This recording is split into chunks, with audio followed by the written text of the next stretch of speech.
सुबह के 9 बज रहे हैं। आप अपने ऑफिस के लिए अपने घर से निकलते हैं। घर से निकलते वक्त आपके दिमाग में एक सवाल आता है कि क्या आप ऑफिस टाइम से पहुंच पाओगे या फिर ट्रैफिक के चलते आज भी लेट हो जाओगे। ये सिर्फ आपकी समस्या नहीं है, ये एक ऐसी समस्या है जो हर इंडियन का दिन बिगाड़ रही है। हर साल लोग सड़क पर अपना समय, अपने पैसे और अपनी जान गंवा देते हैं।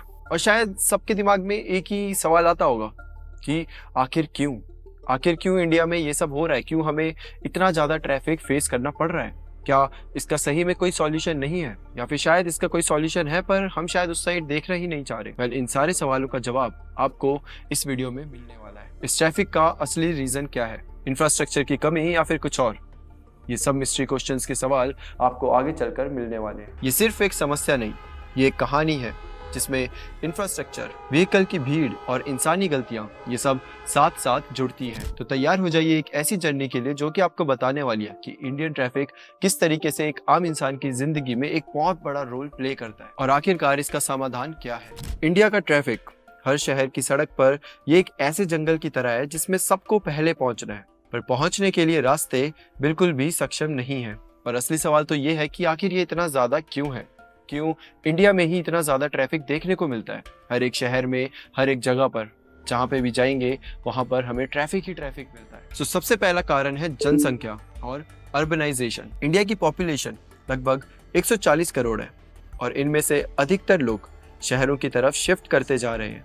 आज के शहर जो पहले 5-10 लाख लोगों के लिए डिजाइन किए गए थे, अब 1 करोड़ लोगों का बोझ उठा रहे हैं। पहले जितने ज्यादा लोग होते हैं उतने ज्यादा ही वाहन आते हैं, और ये तो बहुत सिंपल बात है कि जितने ज्यादा लोग होंगे उतनी ही ज्यादा गाड़ियां होंगी और उतना ही ज्यादा होगा ट्रैफिक। अब मैं एक नजर आपको हमारे डेटास पर दिखाता हूँ। 2011 के सेंसस ऑफ इंडिया के अनुसार लगभग 45.36 करोड़ लोग, यानी कि भारत की जनसंख्या के 37% ऑफ इंटरनल माइग्रेंट्स के रूप में वर्गीकृत किया गया था।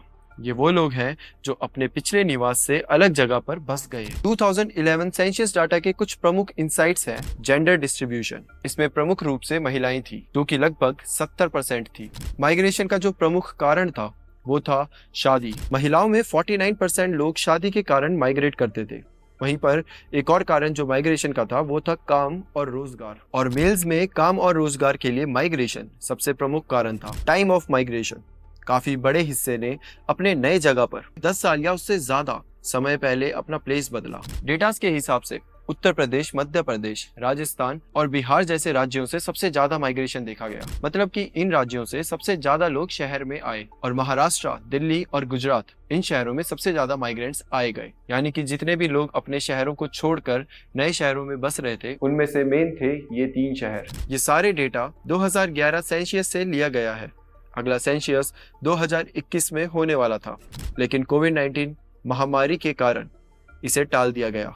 अब तक 2021 सेंसस के माइग्रेशन डेटा का अपडेट रिलीज नहीं किया गया। तो आप एक अंदाजा लगा ही सकते हैं कि कोविड के बाद से हमारे देश में कितने सारे लोग माइग्रेट किए गए होंगे। वेल, ये तो एक पॉइंट था माइग्रेशन का।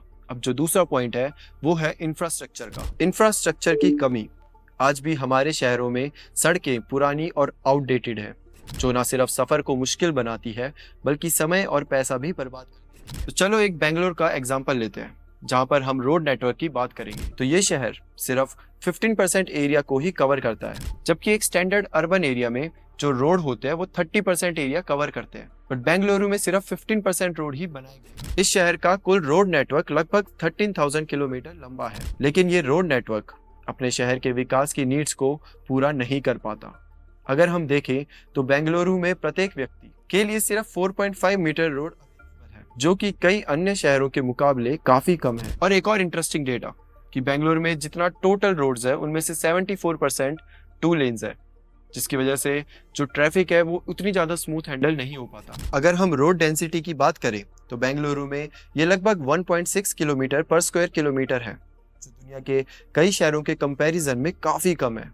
ये भी एक मेन डेटा है जो टाइम्स ऑफ इंडिया ने अपने रिपोर्ट्स में दिया था। और ये सारे डेटास हमें एक ही चीज दिखाते हैं कि बेंगलुरु में जो रोड नेटवर्क है वो काफी ज्यादा पुराने और आउटडेटेड हो चुके हैं। अगर हम ग्लोबली देखें तो एक स्टैंडर्ड अर्बन एरिया में रोड नेटवर्क का क्षेत्र प्रत्येक व्यक्ति के लिए कम से कम 30% होना चाहिए, लेकिन बेंगलुरु अभी भी इस थ्रेशहोल्ड से काफी ज्यादा दूर है। अब जो हमारा पॉइंट 3 है वो है लैक ऑफ ट्रैफिक मैनेजमेंट। और सड़कों में गाड़ियां इतनी ज्यादा बढ़ चुकी है वहाँ पे ट्रैफिक मैनेजमेंट एक बहुत बड़ा रोल प्ले करता है और यहीं पर हम सारे मात खा जाते हैं। हमारे शहरों में ट्रैफिक जाम्स और एक्सीडेंट्स का तो मानो डेली रूटीन बन चुका है, जिसके प्राइम एग्जांपल आपको दिल्ली और बेंगलुरु में देखने को मिल सकते हैं, जहां पर अगर किसी को भी 1 घंटे का सफर करना है तो कम से कम 2 घंटे का टाइम लेकर चलता है, क्योंकि उसको भी पता है कि 1 घंटे में तो सफर पूरा हो ही नहीं पाएगा।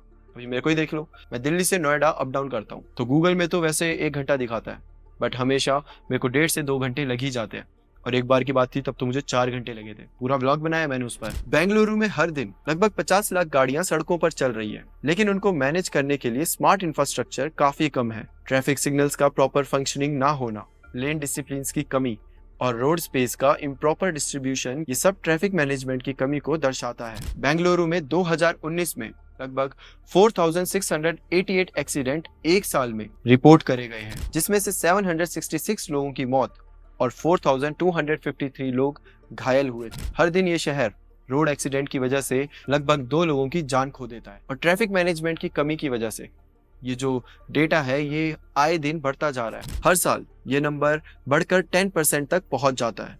रोड प्लानिंग की कमी, पुअर सिग्नल सिंक्रोनाइजेशन और इंक्रीजिंग व्हीकल ने शहर को जाम कर दिया है। वेल, एग्जांपल तो भले ही मैं बेंगलुरु का दे रहा हूँ, लेकिन ये जो प्रॉब्लम है ये सिर्फ बेंगलुरु में नहीं है। ये समस्या भारत के हर शहरों में पाई जाती है। दिल्ली, मुंबई और चेन्नई जैसे शहरों में ये एक्सीडेंट्स बहुत ज्यादा बढ़ते जा रहे हैं और इसका एक बहुत सिंपल सा रीजन है। जब तक हम अपने देश के ट्रैफिक मैनेजमेंट को सही नहीं करेंगे तब तक ये एक्सीडेंट बढ़ते जाएंगे। हमें इफेक्टिव सॉल्यूशंस जैसे कि स्मार्ट ट्रैफिक लाइट्स, ऑटोमेटिक लेन मैनेजमेंट और रोड सेफ्टी अवेयरनेस की जरूरत है। जस्ट लाइक सिंगापुर ने अपने ट्रैफिक को संभालने के लिए इंटेलिजेंट ट्रैफिक सिग्नल का इस्तेमाल करा है, जिसमें ट्रैफिक लाइट्स को रियल टाइम डेटा के आधार पर एडजस्ट किया जा सकता है। ये सिस्टम ट्रैफिक फ्लो को ऑप्टिमाइज करते हैं और एक्सीडेंट्स को कम करने में मददगार होते हैं। अब मैं आपको कुछ ऐसे सिस्टम के बारे में बताने जा रहा हूँ जो सिंगापुर ने इम्प्लीमेंट करे हैं अपने ट्रैफिक मैनेजमेंट में।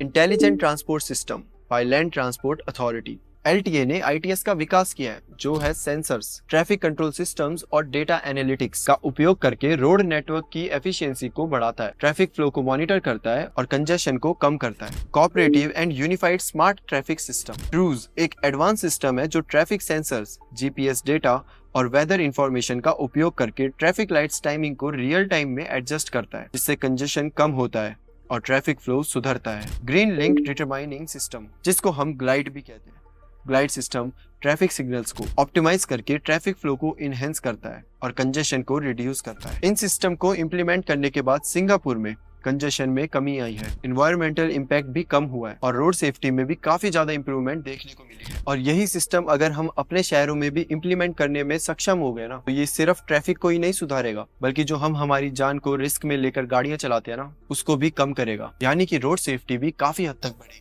सिंगापुर की तरह ही अगर मैं एक और कंट्री की रिपोर्ट आपके सामने लाऊं तो वो है न्यूयॉर्क। न्यूयॉर्क सिटी ने अपने ट्रैफिक मैनेजमेंट को सुधारने के लिए मिड टाउन इन मोशन नाम का एक advanced adaptive traffic control system implement किया है। इस सिस्टम में रियल टाइम ट्रैफिक डेटा को मॉनिटर करने के लिए कैमरास, माइक्रोवेव मोशन सेंसर्स और रिफीड इजी पास टैग रीडर्स का उपयोग किया जाता है। ये डेटा एक डेडिकेटेड वायरलेस इंफ्रास्ट्रक्चर के माध्यम से ट्रैफिक मैनेजमेंट सेंटर तक पहुंचाया जाता है, जहां पर सिग्नल टाइमिंग्स को ट्रैफिक कंडीशन के हिसाब से एडजस्ट किया जाता है। इस सिस्टम के इम्प्लीमेंटेशन से मिड टाउन मैनहट्टन में ट्रैवल टाइम में लगभग 10% की कमी देखी गई है। और ये एक और ट्रैफिक सिस्टम है जिसका अगर हम इम्प्लीमेंटेशन हमारे देश में कर दें तो रोड सेफ्टी के साथ साथ लोगों का टाइम भी बचेगा, ट्रैफिक भी कम होगा। वेल, ये तो रही कुछ ऐसी चीजों की बात जो हम हमारे देश में कर सकते हैं। अब हम वापस आते हैं उन पॉइंट्स में जिसकी वजह से हमारे देश में ट्रैफिक बढ़ रहा है। तो चौथा पॉइंट है इंक्रीज इन प्राइवेट व्हीकल। आज के समय में शहरों में प्राइवेट गाड़ियों की संख्या बढ़ती जा रही है और इसका असर हर दिन के ट्रैफिक पर जाता है। अधिक गाड़ियों का इस्तेमाल करना न सिर्फ ट्रैफिक बढ़ाता है बल्कि एक्सीडेंट्स के भी चांसेस बढ़ाता है। 2019 के हिसाब से भारत में लगभग 30 करोड़ से ज्यादा मोटर व्हीकल्स थे और उनमें से एक बड़ा हिस्सा प्राइवेट व्हीकल का भी है। प्राइवेट कार्स, मोटर बाइक्स और SUVs की संख्या हर साल बढ़ती जा रही है। भारत में 2011 से 2021 के बीच में प्राइवेट व्हीकल्स का इजाफा ऑलमोस्ट 70% हुआ है और इसी की वजह से ना सिर्फ ट्रैफिक बढ़ रहा है बल्कि हमारे शहरों में पॉल्यूशन भी बढ़ रहा है। और एक और चीज है जिसकी तरफ किसी का ध्यान नहीं जाता, वो है पार्किंग की समस्या। अब मैं हिमाचल में जाता हूँ तो वहाँ पे गाड़ी तो लेकर जाता हूँ, मतलब दिल्ली से मैं ट्रैवल करके जाता हूँ गाड़ी में, लेकिन वहाँ गाड़ी लगाने की जगह ही नहीं है। और ये मैं हिमाचल के मंडी की बात कर रहा हूँ, वहाँ पे मुझे गाड़ी लगाने में बहुत दिक्कत आई थी। सेम जब मैं चंडीगढ़ में गया था तब भी हुआ था। और दिल्ली में तो आपको पता ही है कि गाड़ी को पार्क करना कितना ज्यादा मुश्किल है। बस दिल्ली की बात करें तो भारत का सबसे ज्यादा पॉल्यूशन वाला शहर दिल्ली ही है, और यहाँ पर भी प्राइवेट व्हीकल्स की संख्या तेजी से बढ़ती जा रही है। दिल्ली में प्राइवेट कार्स ओनरशिप 2015 से लेकर 2020 तक 40% तक बढ़ गई है। प्राइवेट व्हीकल्स का बढ़ना न सिर्फ ट्रैफिक को जन्म दे रहा है, बल्कि रोड सेफ्टी और इन्वायरमेंटल इम्पैक्ट पर भी गलत असर डाल रहा है। अब मैं आपको कुछ ऐसे डेटा दिखाता हूँ जिसमें आपको एग्जैक्ट नंबर पता चलेंगे कि हर शहर में कितने ज्यादा प्राइवेट व्हीकल हर साल बढ़ रहे हैं। ये डेटा 2019 से 2020 का है। दिल्ली 2019 में 10.5 मिलियन यानी कि 1.05 करोड़ रजिस्टर्ड व्हीकल थे, जो 2020 में बढ़कर 11 मिलियन यानी कि 1.1 करोड़ हो गए। वहीं पर 2019 में मुंबई में जहां पर 30 लाख रजिस्टर्ड व्हीकल थे, वो 2020 में बढ़कर 38 लाख हो गए। बेंगलुरु में 2019 में 30.5 लाख गाड़ियां थी, वहीं 2020 में बढ़कर 37.9 लाख हो चुकी। चेन्नई में 2019 में 59.9 लाख व्हीकल थे, और वहीं पर 2020 में 63.5 लाख हो चुके हैं। और वहीं पर हैदराबाद में जो कि 27 लाख थे, वो बढ़कर 32 लाख हो चुके हैं। ये डेटा दिखाता है कि मेन सिटीज में प्राइवेट व्हीकल्स की संख्या लगातार इंक्रीज हो रही है, जो ट्रैफिक कंजेशन और पॉल्यूशन जैसे चैलेंजेस को जन्म दे रही है। और ऑब्वियसली बढ़ते हुए गाड़ियों के साथ साथ बढ़ता है रोड एक्सीडेंट, जो कि 2020 में 1.5 लाख लोगों के साथ हुआ था, और ये बात 2020 की है। तो 2025 में तो भगवान ही जाने क्या हो रहा है। इन सारी चीज़ों का सॉल्यूशन यही है कि अगर हमें कम ट्रैफिक चाहिए और ट्रैफिक मैनेजमेंट अच्छी होनी चाहिए, तो उसके लिए हमें वॉकिंग, साइकिलिंग, इन सब चीज़ों को प्रमोट करना होगा।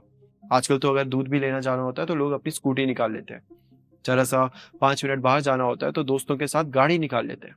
इन सारी चीज़ों को कहीं ना कहीं बंद करना पड़ेगा, हमें पैदल निकलना पड़ेगा, जिससे हमारे शरीर पर भी काफी अच्छे इफेक्ट्स आएंगे, और साइकिलिंग जैसी एक्टिविटीज का सही इस्तेमाल करना पड़ेगा। अब जो 5वां पॉइंट है वो है इनक्रोचमेंट एंड इनलीगल पार्किंग। शहरों में इलीगल पार्किंग और इनक्रोचमेंट्स यानी कि अवैध रूप से सड़क और फुटपाथ पर व्यक्तियों द्वारा कब्जा करना, ये एक गंभीर समस्या बन चुकी है। ये न सिर्फ ट्रैफिक को जन्म देती है, बल्कि सड़क पर हो रही दुर्घटना को भी बढ़ावा देती है। 2020 में दिल्ली में 11.89 मिलियन रजिस्टर्ड मोटर व्हीकल्स थे, जो 2021 में बढ़कर 12.5 मिलियन हो चुके हैं। इस बढ़ती हुई व्हीकल संख्या के साथ साथ इलीगल पार्किंग और इंक्रोचमेंट्स भी बढ़ रहे हैं। अब जो हमारा नेक्स्ट पॉइंट है वो है lack of awareness and discipline. बस देखा जाए तो ये वाला पॉइंट शायद सबसे बड़ा है। हाँ, मैं मानता हूँ कि कहीं कहीं रोड्स की कमी है, कहीं कहीं इंफ्रास्ट्रक्चर की कमी है, कहीं कहीं हमारी पॉपुलेशन इतनी ज्यादा हुई है कि गाड़ियां बहुत ज्यादा आती है। लेकिन मुझे लगता है कि अगर गाड़ियां भी कम कर दो, रोड भी ज्यादा कर दो, लेकिन अगर हम लोग ट्रैफिक सिग्नल्स और ट्रैफिक लॉस का अच्छे से पालन नहीं करेंगे तो कोई फायदा नहीं है ये सब चीजें करने का। एट द एंड एक्सीडेंट्स भी होंगे, ट्रैफिक भी लगेगा और सबका टाइम वेस्ट भी होगा। कितनी बार होता है कि रेड लाइट होती है लेकिन लोग सीधा भाग जाते हैं। कितनी बार होता है कि गोल चक्कर होता है, जैसे गोल चक्कर आते हैं, चंडीगढ़ में होंगे आप, तो वहां पे आपको पूरा ऐसे लेफ्ट साइड से घूम के जाना पड़ता है, लेकिन कुछ लोग जस्ट शॉर्टकट के लिए ऐसे सीधा राइट साइड से घूम के ही चले जाते हैं, जिसकी वजह से वहां पे कितनी बार एक्सीडेंट होते हैं, कितनी बार ट्रैफिक लगते हैं। और गोल चक्कर में तो बिल्कुल करना ही नहीं चाहिए, लेकिन अनफॉर्चुनेटली मैंने सबसे ज्यादा ये चीजें गोल चक्कर में होते ही देखी है।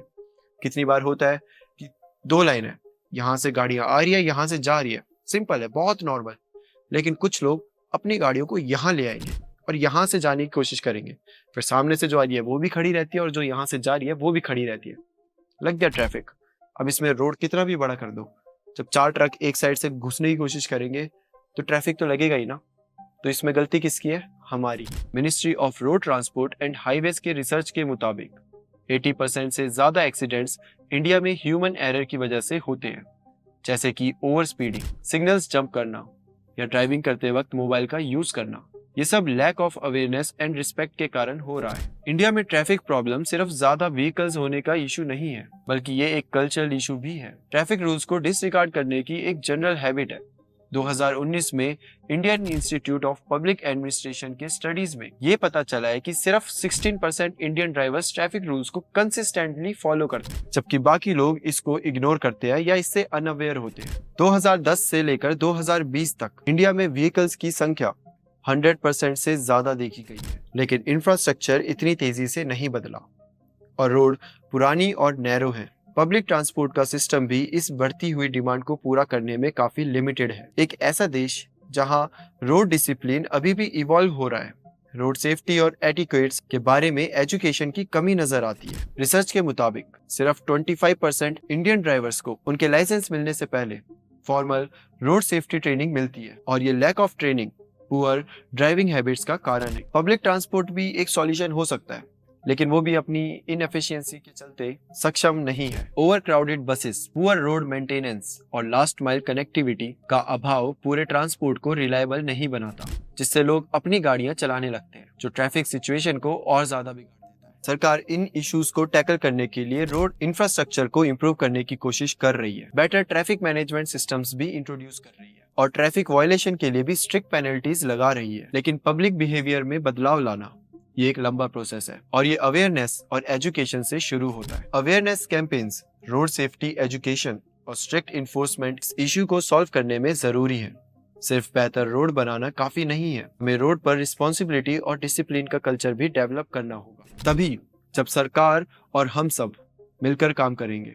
सरकार इंफ्रास्ट्रक्चर अच्छे करेगी, रोड अच्छे करेगी और ट्रैफिक लॉज अच्छे करेगी, और हम उन सब चीजों का पालन करेंगे, अपनी तरफ से हर वो चीज करेंगे जो करके हम सब सेफ रह सकते हैं। तभी हमारे देश में शायद ट्रैफिक कम हो पाएगा। हर कदम, हर छोटे बदलाव से हम एक नए शहर और सफल शहर की तरफ बढ़ रहे हैं। आज अगर हम अपनी सोच को बदलेंगे तो कल हमारी शहर की राहें और बेहतर होगी। याद रखें, इस सफर में हम सब ड्राइवर हैं जो अपने डिसीजन से अपने शहर को और बेहतर बना सकते हैं। तो आज से आप अपने अंदर एक अवेयरनेस लेकर आए, रोड सेफ्टी को लेकर, एजुकेशन को लेकर, और क्या हमें करना नहीं चाहिए उन चीजों को लेकर, और यही चीजें अपने दोस्तों को भी समझाएं, क्योंकि एक बेहतर कल की शुरुआत हमारे आज के एक्शन से ही होती है। Join the movement for a smarter, safer and cleaner future. Share this video and spread the awareness.